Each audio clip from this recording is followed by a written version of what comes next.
Chapter 10, Mishnah 9. The Mishnah lists other situations where Hadash grain may be harvested before the Omer. We may harvest grain on account of the young trees growing near it, which would be damaged by unharvested grain. We may also harvest grain on account of a place of mourning, to make room for those who are comforting the mourners and reciting the mourners' blessings, because harvesting before the Omer is permitted for the sake of a mitzvah. Likewise, we may harvest grain in order to avoid students' neglect of the study hall. That is, when the study hall becomes too crowded, we may harvest grain to make room for additional seating. The Mishnah qualifies these three rulings.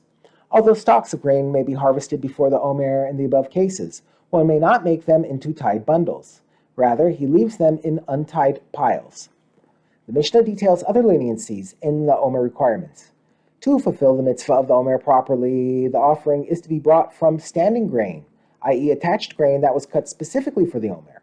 However, if the one harvesting did not find any standing grain before Pesach because it had all been harvested, he may bring the offering from the bundles of grain stalks that were harvested without intention of using them for the Omer. To fulfill the mitzvah of the Omer properly, the offering is to be brought from moist kernels of perfect freshness. However, if the one harvesting did not find moist, fresh grain, he may bring the offering from dried out grain. To fulfill the mitzvah of the Omer properly, the barley needs to be harvested on the night of the 16th of Nisan, even though it is not offered until the next morning.